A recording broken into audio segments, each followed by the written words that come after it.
আসসালামু আলাইকুম রহমতুল্লাহি আবরকাতুহু। সম্মানিত দর্শক, জামাতের আমির ডক্টর শফিকুর রহমানকে নিয়ে বিতর্ক থামছে না।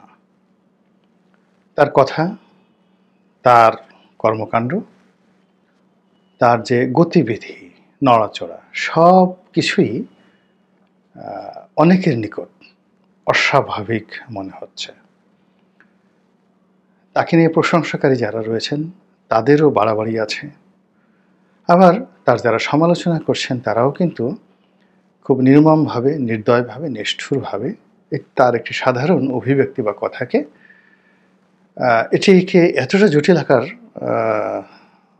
ধারণ করাচ্ছেন বা এতটা জটিল পরিস্থিতি নিয়ে যাচ্ছেন যে এই ভদ্রলোকের প্রাণবায়ু কতক্ষণ থাকে, তার ইমেজ কতক্ষণ থাকে এবং তিনি দলের নেতৃত্বে কতদিন থাকতে পারেন, এটি নিয়ে যথেষ্ট সন্দেহ দেখা দিয়েছে। এর কারণ হলো জামাত একটা খুবই কনজারভেটিভ দল, রক্ষণশীল দল।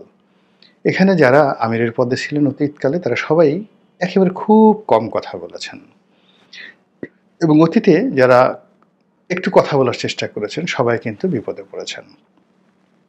এবং সেই বিপদের প্রথম বিপদটা এসেছে কিন্তু অধ্যাপক গুলাম আজম সাহেবকে নিয়ে।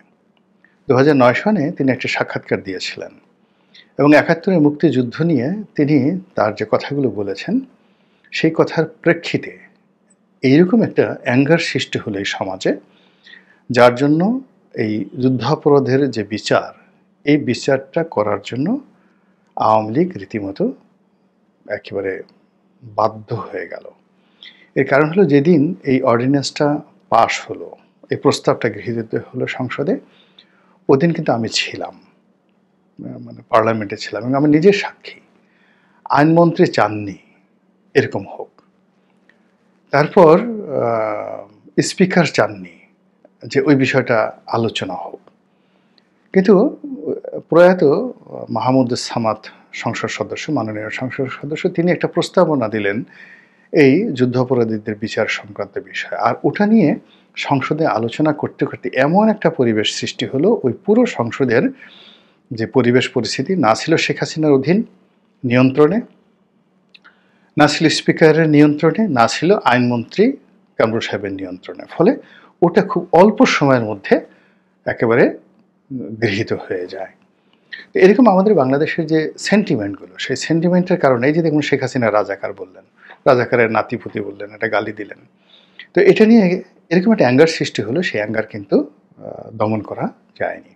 তা আমাদের এই দেশে, কিংবা ওই যে কাদের মোল্লা সাহেব, তিনি সাজাপ্রাপ্ত হলেন, হঠাৎ করে তিনি ভি চিহ্ন দেখালেন এবং তিনি কিন্তু ভি চিহ্নটা দেখিয়েছিলেন খুব চমৎকারভাবে। তিনি জানতেন যে এই বিচার এক সময় টিকবে না, তারপরে শেষে একসময় শেখ হাসিনার রেজিম থাকবে না, ফলে তার যে যাবজ্জীবন হলো, তো সরকার পরিবর্তন হলে তিনি সেখান থেকে বেরোতে পারবেন, এই জন্য তিনি ভি চিহ্ন দেখিয়েছেন। কিন্তু সেটাকে লোকজন খুব সিরিয়াসলি নিল এবং তার প্রেক্ষিতে সেই আইনটি আবার পরিবর্তন করে সেখানে মৃত্যুদণ্ড বহাল করা হলো।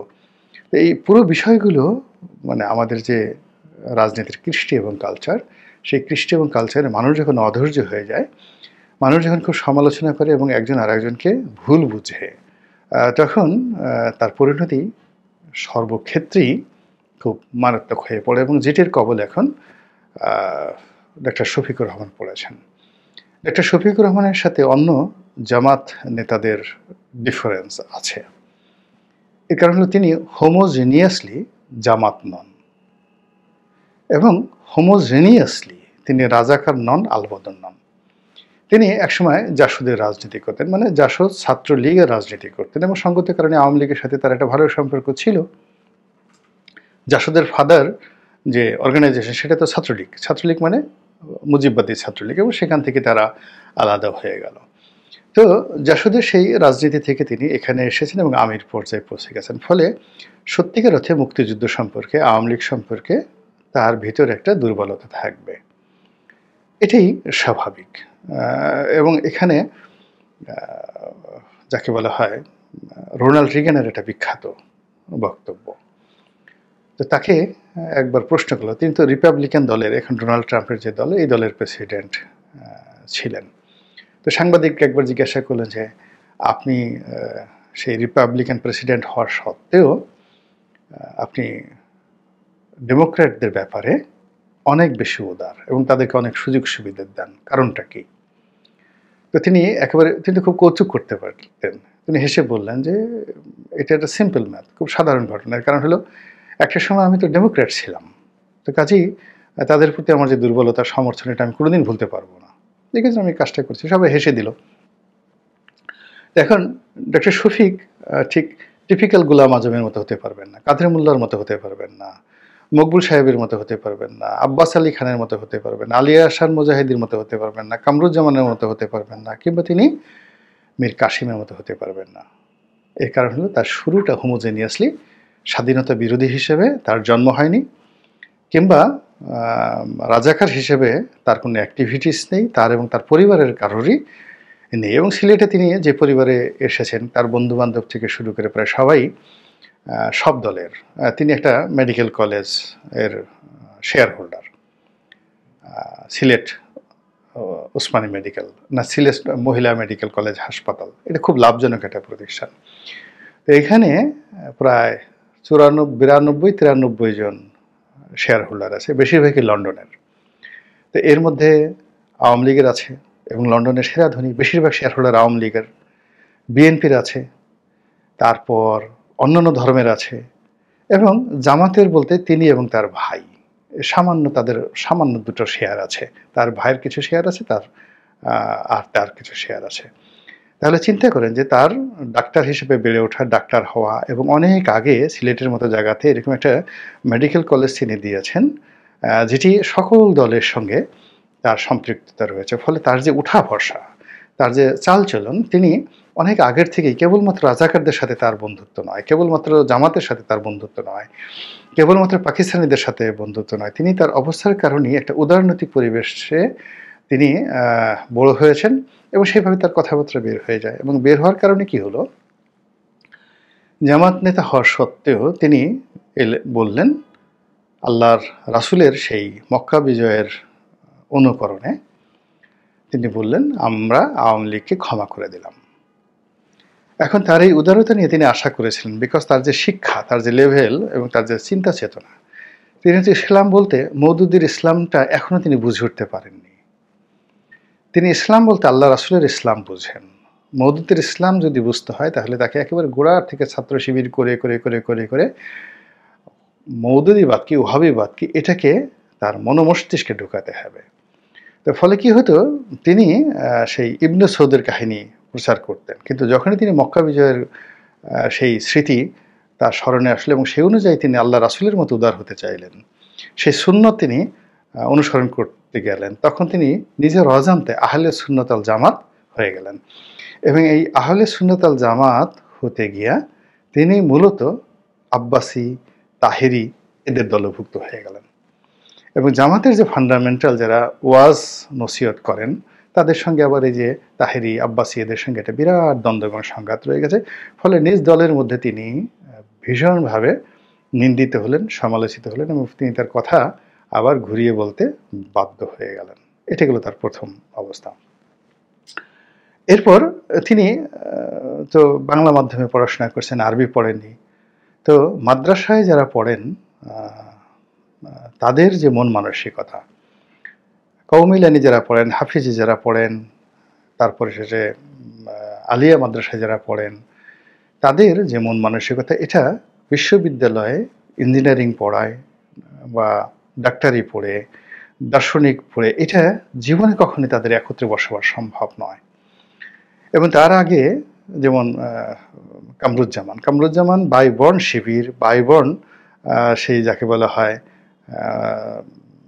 জামাত, কিন্তু তারপরও তিনি ঢাকা বিশ্ববিদ্যালয়ের খুবই মেধাবী ছাত্র ছিলেন, অলথ্রো বোধহয় ফার্স্ট ক্লাস পাওয়া, যিনি যুদ্ধাপরাধের দায়ে যাকে ফাঁসিতে লটকানো হয়েছে। তো তিনি অনেক প্রোগ্রেসিভ চিন্তা ভাবনা করতেন এবং সেই আধুনিক চিন্তা ভাবনার কারণে জামাতের মধ্যে তিনি কিন্তু ভীষণ রকমভাবে সমালোচিত ছিলেন। তো এরকম কাদের মোল্লার এই অবস্থা, তাকে নিয়েও কিন্তু সে খুব আধুনিক মন মানসিকতার লোক ছিলেন আব্দুল কাদের মোল্লার। কারণ হলো তিনি প্রথমে ছাত্র ইউনিয়ন করতেন, ছাত্র ইউনিয়ন থেকে শিবিরে আসছেন, শিবির থেকে আবার জামাতে আসছেন, কিন্তু তার জীবনের একটা বিরাট অংশ কেটেছে শিক্ষকতায়, বিরাট অংশ কেটেছে তার যাকে বলা হয় সাংবাদিকতায়। এবং তিনি বাংলাদেশ ফেডারেল সাংবাদিক ইউনিয়নের নেতা ছিলেন, প্রেস ক্লাবের নেতা ছিলেন, সব মিলিয়ে মানে সেই এরশাদের যুগে। তো কাজেই এরকম আধুনিক মন মানসিকতা সম্পন্ন লোক যারা জামাতে এসছে তাদের সবারই কিন্তু জামাতের দুর্ভোগ এবং দশার মধ্যে পড়তে হয়েছে। তো ডক্টর শফিক প্রথমত যেহেতু ভিন্ন লাইন থেকে এসছেন, দ্বিতীয়ত এই যে এমন একটা ঘটনা ঘটলো বিজয়, এই সময়টাতে তিনি যেভাবে লাইমলাইটে আসছেন, তাকে নিয়ে যেভাবে মানুষ আগ্রহ দেখাচ্ছে কিংবা তিনি যেভাবে কথা বলছেন, এটাকে জামাতের যারা কনজারভেটিভ লোকজন তারা অতিকথন বলছেন। জামাতের যারা প্রতিদ্বন্দ্বী রাজনৈতিক তারা চিন্তা করছেন যে আল্লাহ জামাত তো এগিয়ে গেল, ডক্টর শফিককে তো সবাই জিজ্ঞাসা করে, আমাদেরকে কেউ জিজ্ঞাসা করে না, তো ইত্যাদি ইত্যাদি বিষয়গুলো। এবং এর মধ্যে ম্যাটিকুলাসলি জামাত যে কাজগুলো করেছে, প্রশাসনের অতি গুরুত্বপূর্ণ জায়গাতে তাদের নিজের লোক বসিয়ে ফেলেছে, ফাইন্যান্সিয়াল ইনস্টিটিউশনগুলো তারা নিজের নিয়ন্ত্রণে নিয়েছে এবং তাদের নেতাকর্মীরা এখন মানে একেবারে বুক ফুলিয়ে অক্সিজেন দিতে পারছে। তো এরই মধ্যে তিনি আবার যখন ইংল্যান্ডে গেলেন, ইংল্যান্ডে গিয়ে তিনি এই কতগুলো কথা বলেছেন, যে কথাগুলো আপনি যদি একজন পলিটিক্যাল সায়েন্টিস্ট হন তাহলে তার এই কথার জন্য তাকে ধন্যবাদ দেওয়া উচিত। আপনি যদি একজন দার্শনিক হন তাকে ধন্যবাদ দেওয়া উচিত। আপনি যদি একজন মনোবিজ্ঞানী হন তাহলেও তাকে মানে শ্রদ্ধা জানানো উচিত। এর কারণ হলো আমাদের এই সমাজে এই এখন সবাই শুধু ফ্যাসিবাদ ফ্যাসিবাদ ফ্যাসিবাদ, ফ্যাসিস্ট ফ্যাসিস্ট, মানে এনি নেগেটিভ কথাবার্তা বা গালাগালি, এগুলো একটা জাতিকে ব্যক্তিকে মানে সাইকোলজিক্যালি তাকে মেরে ফেলে। আপনি কাউকে গালি দিলেন, যেমন আপনি ফ্যাসিস্ট বললেন, এতে ওই সেই লোকের কিছুই হবে না, কিন্তু নিজে নিজে নিজে নিজে আপনি একটা সময় ফ্যাসিস্ট হয়ে পড়বেন, আপনি ফ্রাস্ট্রেটেড হয়ে পড়বেন, আপনি নিজেকে অবদমিত করবেন। এটাই মনোবিজ্ঞানের ভাষা, এটাই ডাক্তারের ভাষা, এটাই চিকিৎসা বিজ্ঞানের ভাষা। তো তিনি যে কথাটা বলছেন সেটা হলো গালি দেওয়া। এমনকি আপনি দেখেন যে সকল মনোবিজ্ঞান, পৃথিবীর সকল মনোবিজ্ঞান এবং এই সংক্রান্ত যারা দার্শনিক রয়েছেন, যেমন ধরেন আপনার সেই বিখ্যাত স্বপ্ন বিশারদ যদি ধরেন, এই মুহূর্তে আমার নামগুলো মনে আসছে না। তো এই যে যত দার্শনিক তারা সবাই প্রথমে বলেছেন যে আপনারা কেউ গালাগালি করবেন না, কোনো পশুর চেহারা দেখবেন না, আর পশুর নাম নেবেন না, এবং কাউকে গালি দিতে গিয়ে সেই পশু নাম উচ্চারণ করে কাউকে গালি দেবেন না। আপনার নিজের অজান্তে আপনার ভিতরে পশুত্ব চলে আসবে। It's a language of psychology. আবার আপনি কারো গীবত গাচ্ছেন, পেছনে পেছনে গালাগালি করছেন এবং বারবার অন্যকে নিয়ে সমালোচনা করছেন, অন্যের পার্সোনাল বিষয়গুলো আপনি সামনে আনার চেষ্টা করছেন, আলটিমেটলি এটা আপনাকে একটা মানসিক বিকারগ্রস্ত ব্যক্তিতে পরিণত করে ফেলবে। তো সেই জিনিসগুলো একজন ডাক্তার হিসেবে উনি খুব ভালো করে জানেন। এই জন্য এখন আওয়ামী লীগকে কেন্দ্র করে যে সবাই অকথ্য ভাষায় গালাগাল করছে, এটাকে তিনি মনে করছেন যে এটা এক ধরনের কাপুরুষতা। এই কারণে আওয়ামী লীগ যখন ক্ষমতায় ছিল তখন তো কেউ এই ধরনের কথা বলতে সাহস পেত না, এখন তারা নেই প্রেক্ষাপটে। এবং আগামী ২০ বছর আওয়ামী লীগের কোনোভাবে আসার সম্ভাবনা নেই। তো কেন তাদের নাম উচ্চারণ করে আমি ক্ষতিগ্রস্ত হতে যাব, বা কেন তাদেরকে গালাগালি করে তাদের নাম উচ্চারণ করে আবার তাদেরকে আলোচনার পদ্ধতিতে আনতে যাব? এই কথাগুলো তো খুব স্বাভাবিক তিনি এই কথাগুলো বলেছেন। ২ নম্বর হলো যে আওয়ামী লীগের জমানাতে দেখেন এই ফাঁসি চাই ফাঁসি চাই ফাঁসি চাই, এই জামাতে ইসলামী লোকদের বিরুদ্ধে ফাঁসি ফাঁসি ফাঁসি, ছোট ছোট পোলাপানও ফাঁসি, এই দাবিটি যখন হলো বা এই ধরনের স্লোগান যখন হলো 2011-12 সনে, সেটা আওয়ামী লীগকে আজ কোথায় নিয়ে আসছে আপনি দেখুন। তো একইভাবে এখন এই ফাঁসি থেকে ফ্যাসি, এই ফ্যাসি নিয়ে যে সকল কথাবার্তা বারবার বলতে গিয়ে আপনি দেখেন যেই লোকগুলো 4-5টা আপনার ফেস বাংলাদেশে খুব অল্প সময়ের মধ্যে যারা প্রতিদিন কথা বলতে গিয়ে শুধু fascist, fascist Hasina, fascist Awami League, ফ্যাসিবাদী, এই কথাগুলো তারা না বলে যাদের ঘুম হারাম হয়ে যায়, এই লোকগুলোর চেহারা দেখেন। গত 2 মাসে তাদের চেহারার থেকে বরকত উঠে গেছে, তাদের প্রত্যেকটা চেহারা শয়তানের মতো হয়ে গেছে, ফ্যাসিস্টের মতো হয়ে গেছে। তারা এই গত 2 মাসে একবারও হাসতে পারেনি। আপনি তাদের কোনো হাস্যোজ্জ্বল কোনো ছবি গত 2 মাসে দেখাতে পারবেন না, যারা খুব ঘন ঘন এই গালাগালগুলো দিচ্ছেন। এই কারণ হলো আপনি যখন গালাগালি করেন আলটিমেটলি ন্যাচারাল যে আপনার মধ্যে যে একটা গ্রুমিং থাকে, একটা গ্লেশারিং থাকে, এটা নষ্ট হয়ে যায়, যাকে নূর বলা হয়, এই নূরটা নষ্ট হয়ে যায় গালাগালি করা।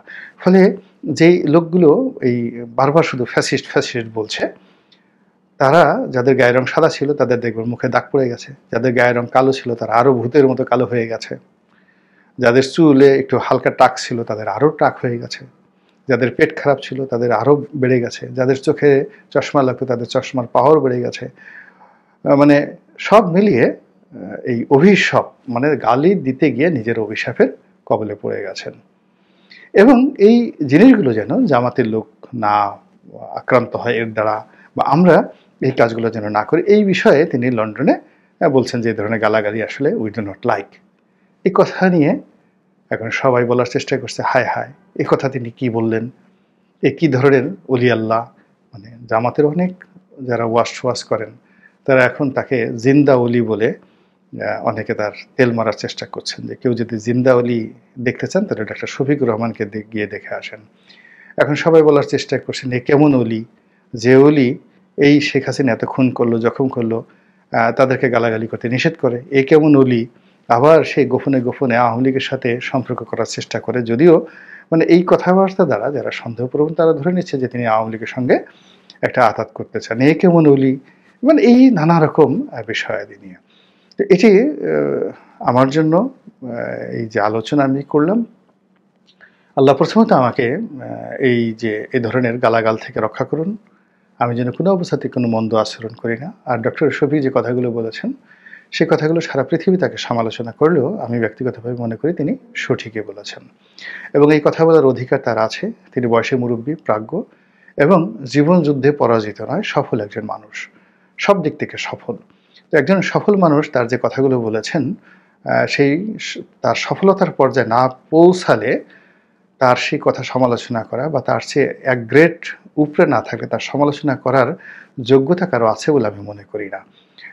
বরং তার এই যে কর্মজীবনের সফলতা, রাজনৈতিক জীবনের সফলতা, একটা দলের সর্বোচ্চ পর্যায়ে আছেন। আমাদের দেশে ডাক্তার হয় কারা? সবচেয়ে মেধাবী ছাত্ররা। তো তিনি একজন এমবিবিএস ডাক্তার, আবার ডাক্তার হয়ে সেই ফার্মেসিতে বসে সারাদিন স্লিপ লেখেন না। তিনি একজন সফল ব্যবসায়ী, সচ্ছল মানুষ, এবং এই বয়সে, তার এই পরিণত বয়সে তিনি যথেষ্ট শক্তিশালী। তার এই বয়সে বেশিরভাগ লোকের পেট খারাপ থাকে, বেশিরভাগ লোক বিছানায় শুয়ে থাকে, এই পায়ে ব্যথা, হাঁটু ব্যথা, অমুক ব্যথা, চোখে দেখে না, হাজারো সমস্যা। মাশাআল্লাহ তাতে কোনো সমস্যা নেই। তো এখন দেখা গেল তার ছেলের বয়সী একটা লোক যে এখন চশমা ছাড়া চলতে পারে না, যে এখন মানে যাকে বলা হয় সংসার চালানোর জন্য তাকে হাত পাততে হয়, চাঁদাবাজি করতে হয়, দুর্নীতি করতে হয়, যে এখনও কলেতে কলম ভাঙে তিনটা, সেই সমস্ত মানুষ যদি ডক্টর শফিকের মতো মানুষের চিন্তা এবং চেতনার সমালোচনা করেন, তাহলে মানে আমি কি বলবো, ওই যে যারা করছেন মূলত তারা নিজেদের উপর জুলুম করছেন। আল্লাহ আপনাদের সবাইকে হেদায়েত দান করুন, আমাদের সবাইকে হেদায়েত দান করুন। আসসালামু আলাইকুম ওয়া রাহমাতুল্লাহি ওয়া বারাকাতুহু।